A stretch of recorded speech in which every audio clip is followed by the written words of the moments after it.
은퇴 후의 평온함이 집안을 가볍게 감싸고 있었습니다. 윤정은 거실 창문을 열고 바람을 들여 분주하게 청소를 하고 있었어요. 정리된 테이블 위에는 남편 현우와 함께 살 집을 찾아보려는 전원주택 브로슈어가 놓여 있었습니다. 윤정의 눈빛에는 잔잔한 기대가 어려 있었죠. 지금까지 참고 아껴온 시간이 헛되지 않았다고 믿고 있었어요. 여보, 오늘은 이 집 봐요. 마당도 넓고 우리 강아지 키우자고 했잖아요. 윤정은 식탁에 앉아 있는 현우를 향해 웃으며 말했습니다.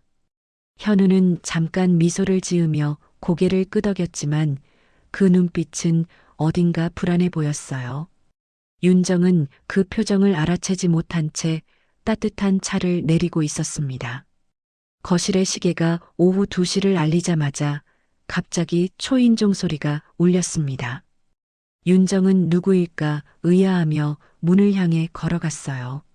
문을 열자 정장을 입은 낯선 남자 둘이 서 있었고 얼굴에는 딱딱한 표정이 박혀 있었습니다. 그들은 인사 대신 서류 봉투를 내밀었고 그 안에서 빳빳한 문서들이 삐져나와 있었어요. 현우 씨 계십니까? 채무 관련 안내입니다. 한 남자가 굳은 목소리로 말했습니다. 윤정의 손끝이 순간 굳어졌습니다. 무슨 말인지 이해가 되지 않아 멍하니 남자들의 얼굴을 바라보았어요. 남자들은 신분증과 함께 사채 문서를 보여주며 집이 담보로 잡혀 있다고 말했습니다. 윤정은 서류를 바라보다가 목이 뻣뻣해지는 것을 느꼈어요. 서류 속 숫자들은 믿기 어려울 만큼 컸습니다. 집이라는 단어가 반복해서 머릿속을 울렸어요.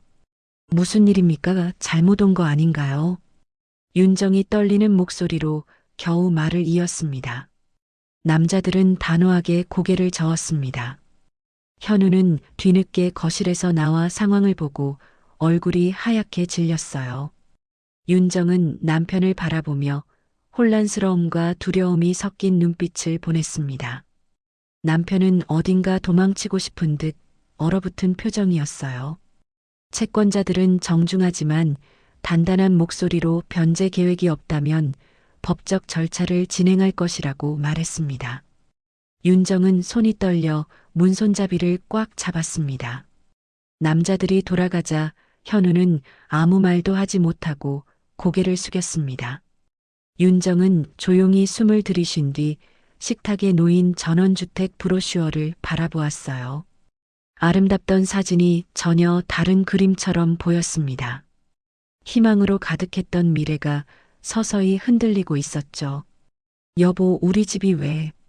윤정의 목소리는 너무 작아 바람에 섞여 사라질 듯 했습니다. 그러나 그 순간의 침묵은 무거운 돌덩이처럼 집안을 꽉 채웠습니다. 윤정의 마음속에서 처음으로 불길한 균열이 크게 울렸습니다. 윤정은 잠을 거의 이루지 못한 얼굴로 은행 창구 앞에 서 있었습니다. 차가운 은행 조명 아래에서 번호표를 쥔 손이 잔떨림을 보였어요.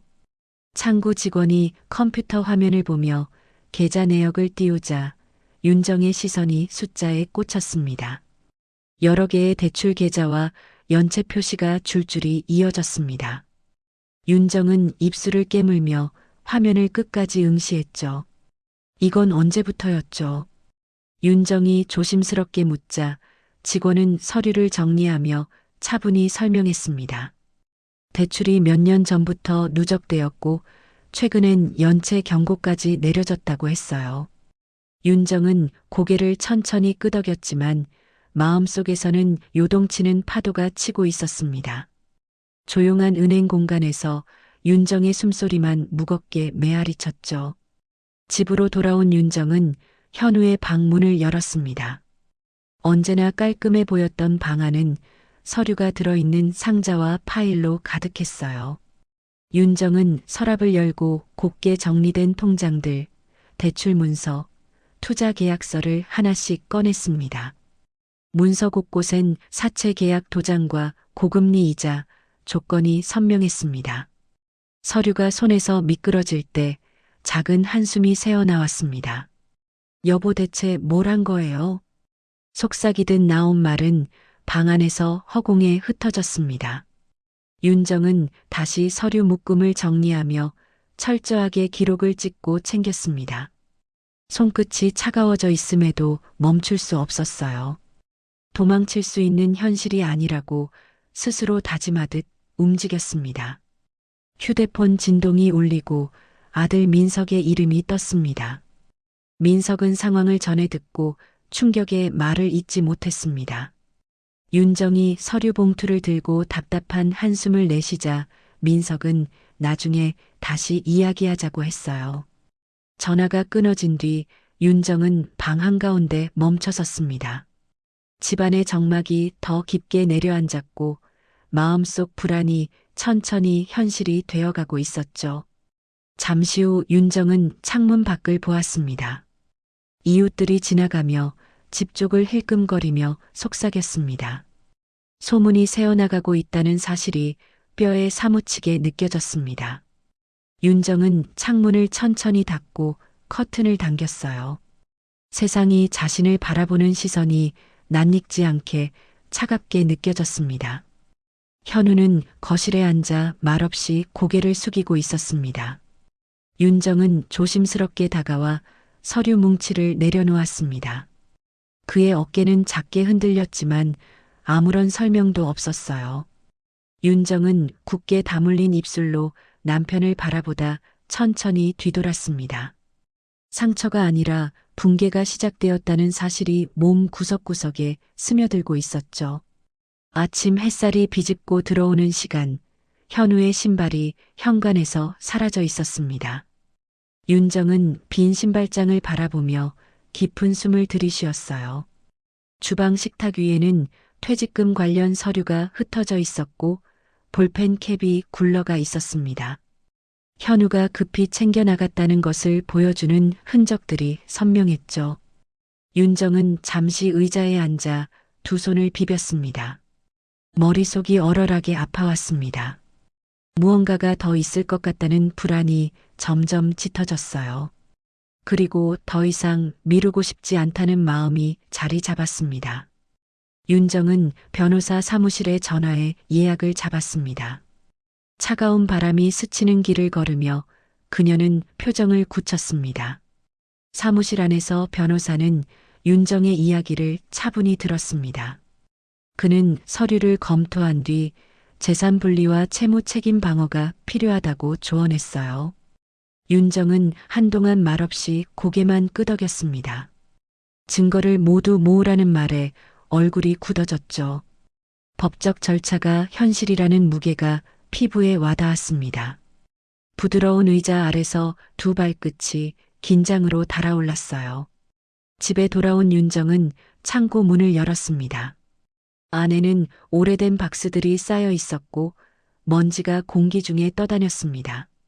그녀는 큰 상자를 꺼내 조심스럽게 열었어요. 안에는 과거 사업 계획서, 투자 내역, 수익 예측표가 가득했습니다. 문서 날짜는 10년 전부터 이어졌고 대부분 실패의 기록이었습니다. 윤정의 손이 미세하게 흔들렸습니다.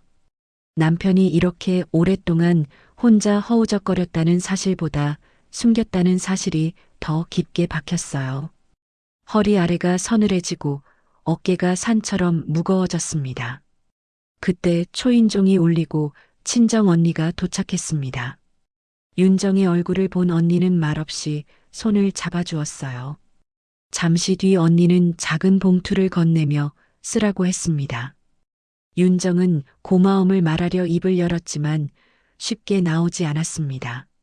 친정을 떠올릴 겨를도 없던 요 며칠이 스쳐 지나갔죠. 따뜻한 손길이 어깨를 감싸며 잠시 안도감이 찾아왔습니다. 그러나 마음속 불안은 여전히 움직이고 있었습니다. 그리고 그 불안은 이웃의 입에서 또 다른 소식으로 커졌습니다. 이웃 부부가 다가와 조심스럽게 말을 건넸습니다. 과거부터 현우의 도박 소문이 돌았다고 했습니다. 윤정의 눈동자가 미세하게 흔들렸습니다. 입안이 바짝 마르는 느낌이 들었어요.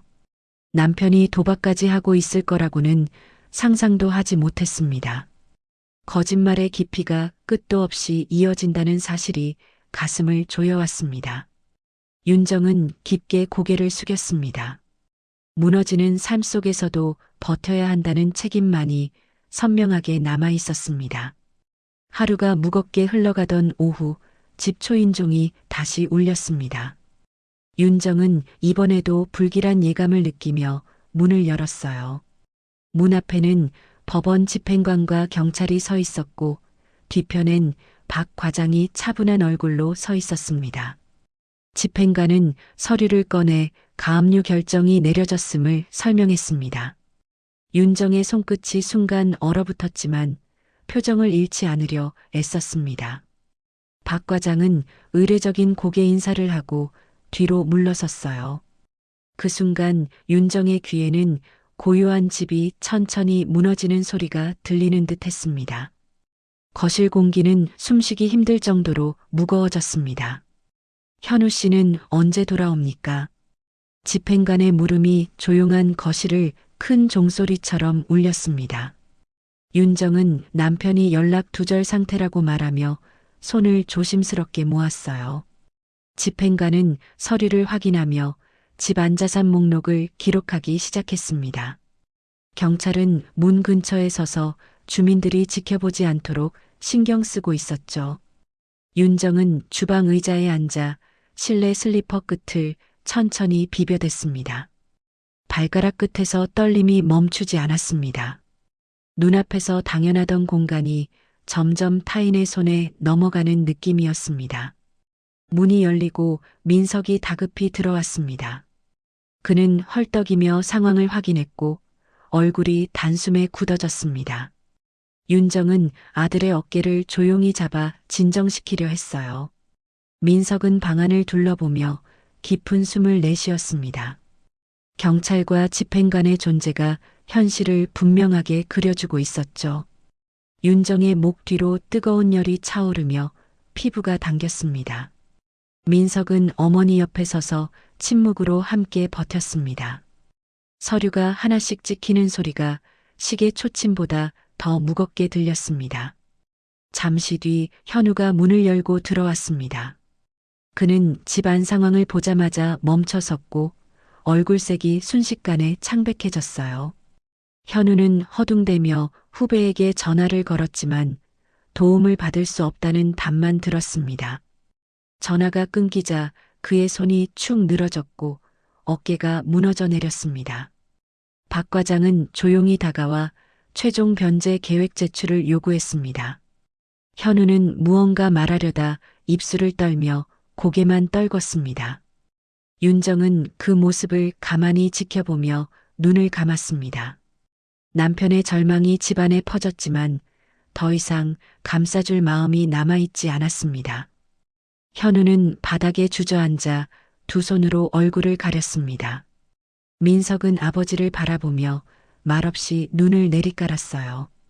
박 과장은 직원들과 함께 절차를 정리하고 나가려 했습니다. 윤정은 문가에 서서 깊게 숨을 들이쉰 뒤 고개를 숙였습니다.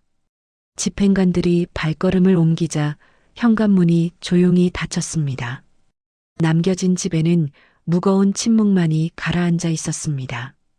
윤정은 떨리는 손을 가슴에 얹고 숨을 고르려 했지만 쉽지 않았습니다. 평온했던 집이 한순간에 전장을 닮아버렸습니다. 새벽녘 윤정은 변호사 사무실 앞에서 잠시 멈춰 섰습니다. 한밤중까지 이어진 혼란 속에서도 마음은 이미 결론에 다가가고 있었어요. 유리문 너머의 불빛이 잔잔하게 흔들리며 그녀의 선택을 비추고 있었습니다. 윤정은 심호흡을 하고 문을 밀어 직원에게 서류를 제출했습니다. 이혼 준비 서류였습니다. 손가락 끝이 차갑게 굳어 있었지만 눈빛은 흔들리지 않았죠. 퇴근하는 사람들 사이에서 윤정은 작은 한숨을 내쉬며 거리를 걸었습니다. 길을 지나는 바람은 차가웠지만 그녀의 걸음은 단단했습니다. 집으로 돌아온 윤정은 현관에 놓인 부서진 의자를 발견했습니다. 등받이가 부러져 쓰레기처럼 굴러 있었어요. 현우가 짐을 뒤지다 부쉈다는 것이 눈에 선했습니다. 윤정은 고개를 천천히 숙여 조각을 치웠습니다. 손끝에 날카로운 나무 파편이 스치며 작은 따끔함이 느껴졌죠. 아픔보다는 허망함이 더 크게 밀려왔습니다. 집안 곳곳엔 현우의 불안과 분노가 남겨져 있었습니다. 윤정은 가만히 테이블을 닦으며 마음을 다잡았습니다. 잠시 후 민석이 들어왔습니다. 그는 어머니의 얼굴을 보고 잠시 말을 잃었어요. 윤정은 천천히 고개를 들어 아들을 바라보았습니다. 민석은 아버지와의 통화를 시도했지만 전화는 꺼져 있었습니다. 그의 표정에는 혼란과 실망이 뒤섞여 있었죠. 윤정은 아들을 부드럽게 바라보며 조용히 손을 잡았습니다. 말없이 손을 맞잡는 순간 서로의 심장이 묵직하게 닿았습니다. 아들의 손이 조금씩 따뜻해졌습니다. 현우는 그 시각 외딴 찻집 앞에서 낡은 청재킷을 걸치고 전화기를 붙잡고 있었습니다. 그는 마지막 남은 투자 파트너에게 전화를 걸어 도움을 구했습니다. 그러나 상대는 차갑게 끊어버렸죠. 현우는 벤치에 앉아 고개를 숙이고 손을 떨었습니다. 곁을 지나던 손님들이 잠시 그를 바라보다 발걸음을 옮겼습니다. 희망이라고 믿었던 관계가 무너지는 순간이었어요. 그는 고개를 들어 밤하늘을 바라보았지만 아무 의미도 느껴지지 않았습니다. 손에 쥔 전화가 무력하게 떨어졌습니다. 늦은 저녁, 집에는 낯선 차가 다시 서 있었습니다. 채권자 직원이 문을 두드리고 서류를 건넸죠. 추가 압박 경고 문서였습니다. 윤정은 문을 닫으며 작은 떨림을 숨겼습니다. 심장이 크게 뛰었지만 눈빛은 정면을 향했습니다. 주방 창밖으로 어두운 골목이 고요하게 이어졌습니다. 윤정은 조용히 물 한 잔을 따라 마셨습니다. 그리고 마음속에서 확실한 결심이 굳게 자리 잡았습니다. 며칠 뒤 법원 건물 앞에 선 윤정은 코트를 여미며 천천히 숨을 들이마셨습니다. 차가운 공기가 폐속까지 스며들었어요.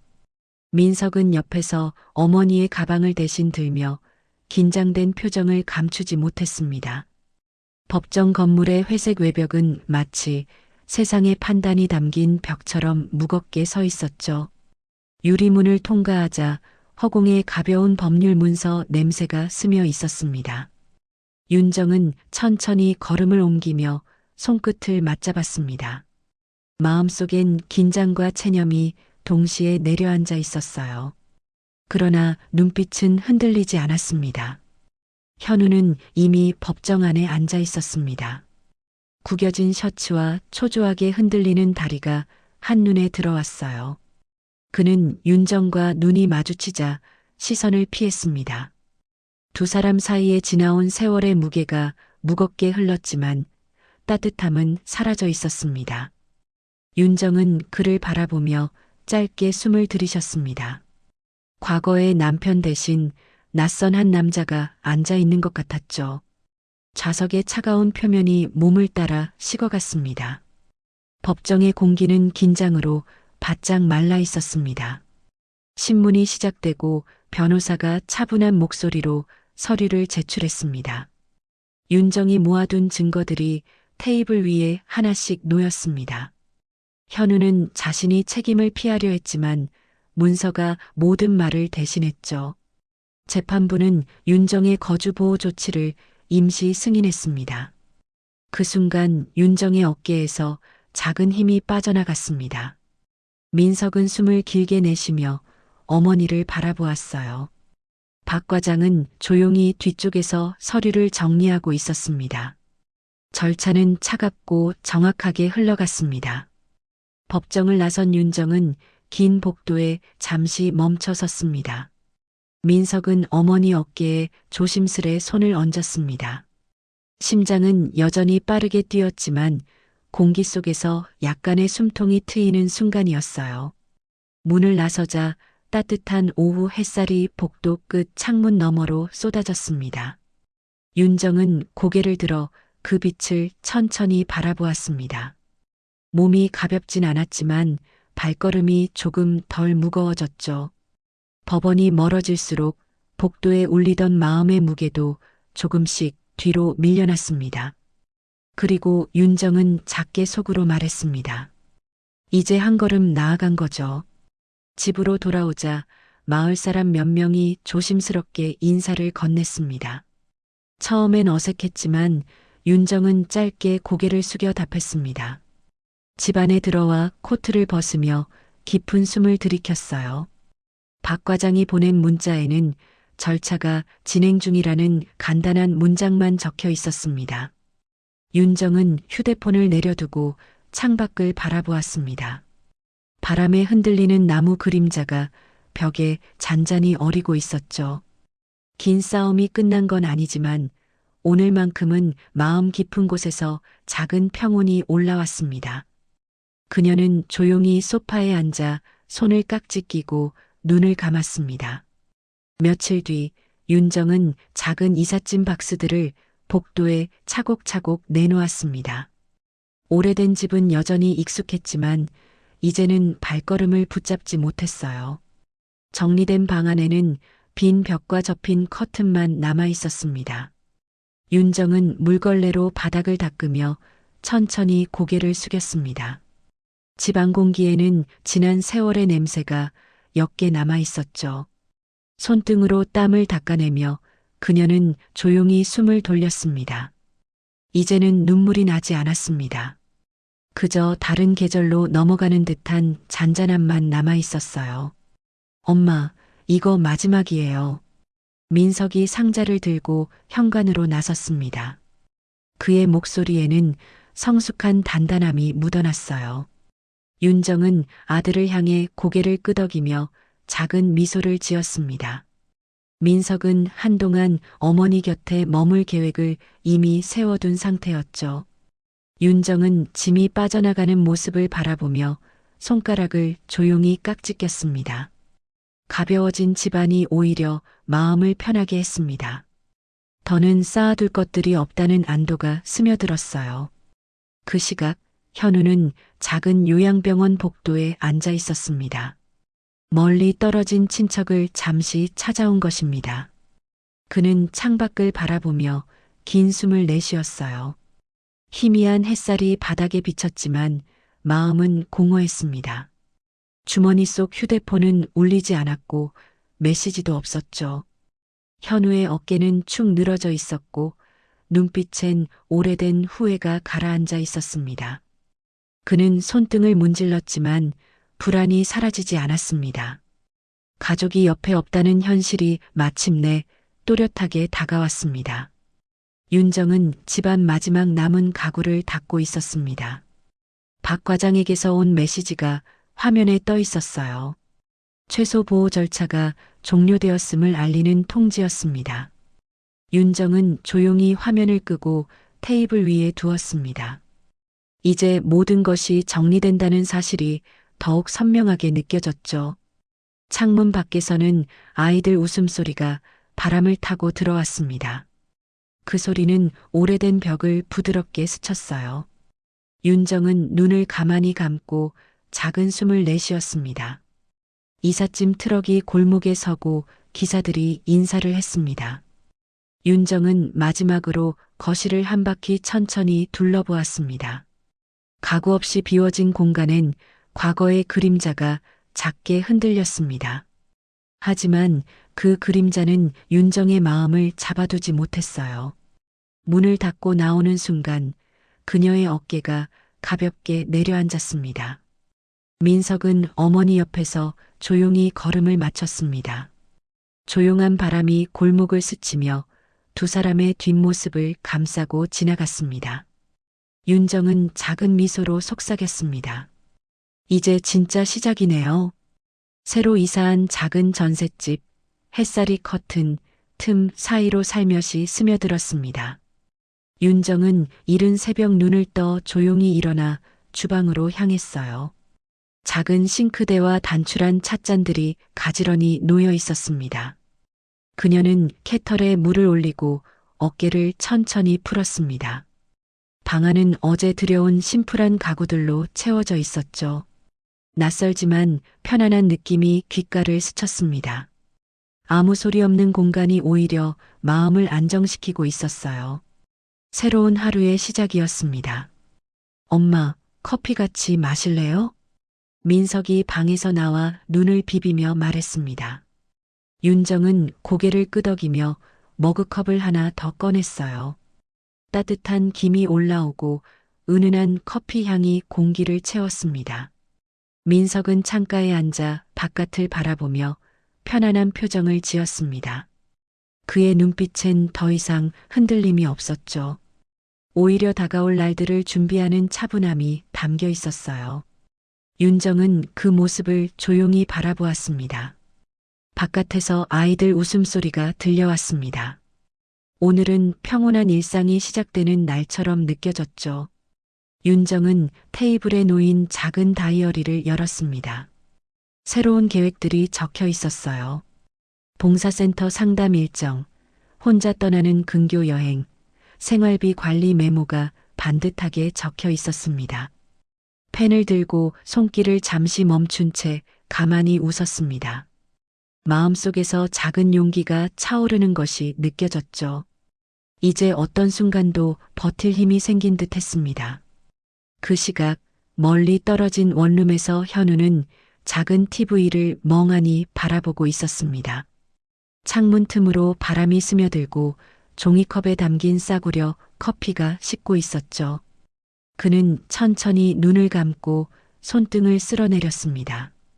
비어있는 방은 더 넓고 더 조용하게 느껴졌습니다. 아무도 부르지 않는 이름, 닿지 않는 목소리 속에서 그는 홀로 앉아 있었습니다. 윤정에게는 다시 열리는 길이 있었지만 현우에게는 아직 닫혀 있는 문뿐이었죠. 두 사람의 삶은 조용히 갈라지고 있었습니다. 시간은 흐르되 되돌아가지 않았습니다. 다시 화면이 윤정의 집으로 돌아왔습니다.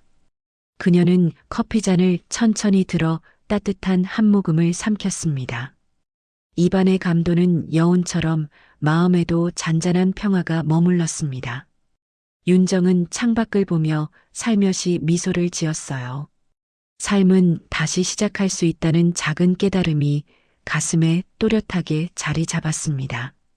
그녀는 가방을 집어들고 문을 향해 걸었습니다. 현관문을 잠근 뒤 부드럽게 돌아섰습니다. 그리고 햇빛 속으로 한 걸음을 내딛었습니다.